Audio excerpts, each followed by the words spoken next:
ఇటీవల కాలంలో ములుగు జిల్లాలో ఇసుక ర్యాంపు వివాదంలో భాస్కర్ రావు అనే వ్యక్తి చేసిన వ్యాఖ్యలు, ఆయన చేసిన వ్యాఖ్యలు పూర్తి స్థాయిలో జిల్లా కాంగ్రెస్ పార్టీ అధ్యక్షుడిపైనే చేయడం జరిగింది.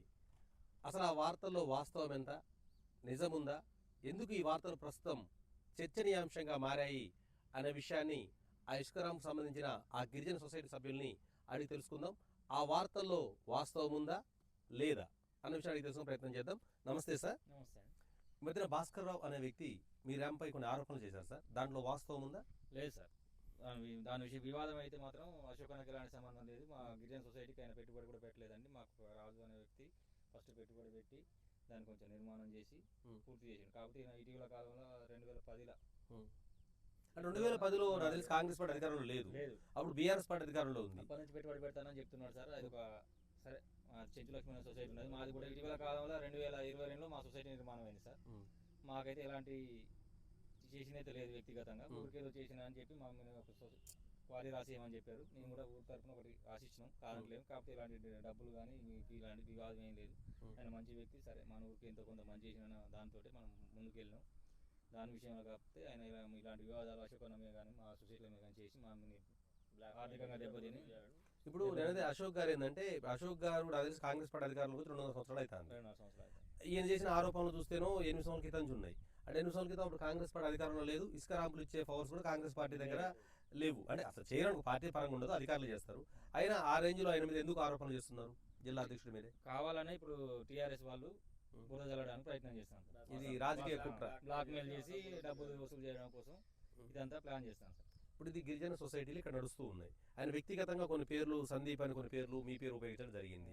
అసలు ఆ పేర్లు ఉపయోగించిన కారణం ఏంటి?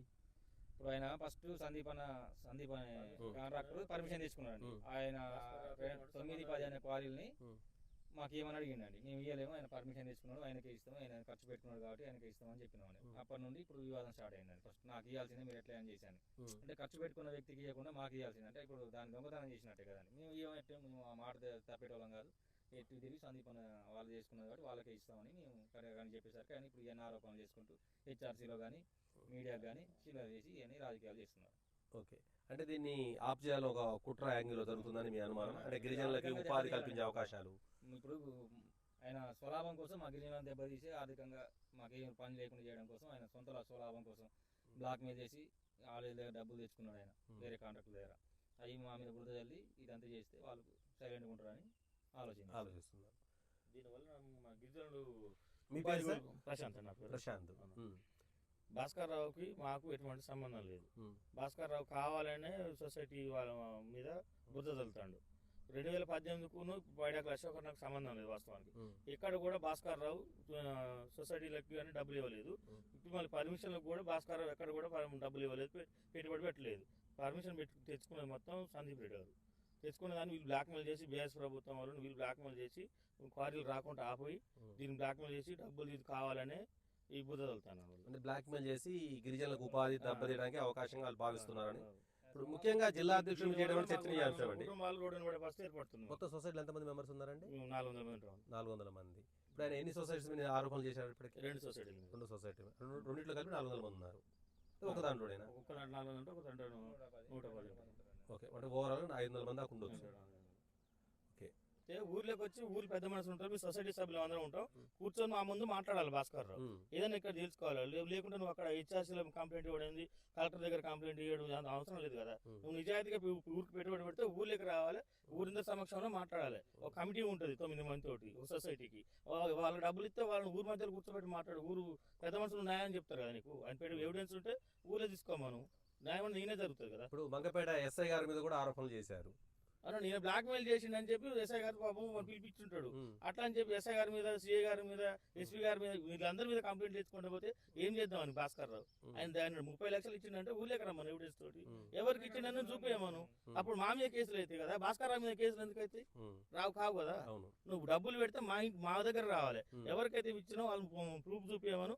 మా మీద కేసులు తీసుకోమను. ఊళ్ళకి రాకుండా నువ్వు బయట కూర్చొని దొంగల్లాగా బయట కూర్చొని రాజకీయాలు చేయడం ఇది పద్ధతి కాదు కదా. దీనికి అశోక్ కాంగ్రెస్ ప్రభుత్వం రూలింగ్ ఉన్న వాళ్ళ మీద బురదలడం ఏం పద్ధతి కాదు అది. అంటే ఇది సరైన పద్ధతి కాదు, ఆధారాలు ఉంటే తీసుకోరండి, గ్రామ సభకైనా నేను సిద్ధమని చెప్తున్నారు. గ్రామ పంచాయతీ దగ్గర కూర్చుందామా, బొడ్రాయి దగ్గర కూర్చుందామా, రమ్మనండి, సిద్ధం. ఎక్కడికంటే ఎక్కడ కూర్చుంటానికి చర్చకు సిద్ధమండి మేము. 2018 ఇచ్చినాను. 2018 38 లక్షలు ఇచ్చినప్పుడు అశోకన్న లేడు కదా, మరి 38 లక్షలు ఎవరికి ఇచ్చినట్టు మరి ఓకే చెప్పాలి కదా, భాస్కర్ సమాధానం చెప్పాలి దీనికి. ఇప్పుడు అదే ఇప్పుడు అంత పెద్ద మనిషి లక్షలు మీద మేమే నిందేసినప్పుడు తీసుకున్నట్టు సమాధానం ప్రూఫ్ చెప్పాలి. ఎవిడెన్స్ ఉంటే ఉమ్. అది మా గొర్రెల దగ్గర పెట్టిన సమావేశంలో మేమే న్యాయం చేయగలుగుతాం కదా. అంతే కదా, మీరు ఇక మళ్ళా చర్చకి సిద్ధమని కూడా సవాల్ ఎస్ఐ చేస్తారు. ఎస్ఐ గారు ఏం చేసిండు, ఎస్పీ గారు ఏం చేసిండు, వీళ్ళంతా ఏం చేసిండు, గ్రామ సభకి ఎస్ఐ రాడు కదా ఇప్పుడు కూడా. రాడు. ఇటు అశేఖర్ ఏం చేసిండు, ఉమ్. వాళ్ళంతా ఎప్పటి నుండో పాతయి చదువుకొని వచ్చిండ్రు. వాటికి మేము సహకరించిన అనలే, గతంలో కూడా అన్నాం. నువ్వు ఫ్రెష్గా ఏదన్నా చేయదలుచుకుంటే అదే నువ్వు చేసుకో, ఉమ్. అంతేగాని ఒకరు చేసుకున్న పనులకి మన ఆశపడద్దు, అడ్డుపడద్దు. ఇది ఇట్లా పోయినప్పుడే జరుగుతుంది. ఇది కరెక్ట్గా చెప్పి ఆయనకి అగ్రిమెంట్ కూడా ఇస్తామని కూడా చెప్పింది. ఓకే కానీ ఇట్లా బ్లాక్మెయిల్ చేసుడు, ఇట్లా వల్గర్గా పర్మిషన్ తెచ్చుకోవాలి. భాస్కర్ రావు అనేటోడు ఆఫీసు దగ్గర పోవాలి, అప్లికేషన్లు వేసుకోవాలి, సర్వేలు చేసుకోవాలి, పర్మిషన్ తెచ్చుకోవాలి, నువ్వు సొసైటీతో ఒప్పందం చేసుకోవాలి, గ్రామ సభలు పెట్టుకుని నువ్వు ఉసుక కార్యం స్టార్ట్ చేసుకోవాలి. లేకుంటే ఎవరో తెచ్చుకుని ఉసుక కార్య పర్మిషన్ల కోసం గ్రామ సభ కాగానే ఈ అధ్యక్షుని పట్టుకొని ఇంకోలం పట్టుకొని బయట చేరి నువ్వు ఇవన్నీ చేసుకునే పద్ధతి కాదు అది. ఓకే ఎవరో చేసిన దాన్ని నేను కొనుక్కుంటా, లేకపోతే వాళ్ళు బ్లాక్మెయిల్ చేసి నాకు డబ్బులు ఇస్తారు, ఇవన్నీ కరెక్ట్ కాదండి. ఇవన్నీ ఓకే రైజింగ్ కాంట్రాక్టర్లు ఇలా చేయడం సరైన పద్ధతి రేజింగ్ కాంట్రాక్టర్లను ఇబ్బంది పెట్టడం, రేజింగ్ కాంట్రాక్టర్లు ఇబ్బంది పెట్టడం వల్ల ఎవరు సొసైటీ సభ్యులు నష్టపోతాను, ఆదివాసులు నష్టపోతాను. మాకు ఇప్పుడు 4 రోజులు ఇప్పుడు కార్ నడిచేది ఉంటే మాకు రోజుకు 1500 1000 రూపాయలు పడతాం ఒక కుటుంబానికి వచ్చి. ఓకే ఇద్దరు పని చేసుకుంటే 3000 రూపాయలు వస్తాయి మాకు, ఆ ఉపాధి దెబ్బతీస్తుంది. దెబ్బతిస్తాను మాకు. చూస్తున్నారు కదా, ఆధారాలు ఉంటే గ్రామ సభకు మేము సిద్ధమని గిరిజనులు సవాల్ విసురుతున్నారు. ఆధారాలు ఉంటే భాస్కరరావు గారు తీసుకొని రామని సవాల్ విసిరారు. గ్రామ సభకు సిద్ధంగా ఉన్నాం, మీరు ఆధారాలు పట్టుకొని రండి, న్యాయం ఉంటే ఖచ్చితంగా మేము గిరిజనుల మాట తప్పే వ్యక్తులం కాదని సొసైటీ సభ్యులు తెలియజేస్తున్నారు. ఖచ్చితంగా తగిన ఆధారాలు పట్టుకొని కూడా దాని వస్తే సిద్ధంగా ఉన్నామని చెప్తున్నారు. Thank you.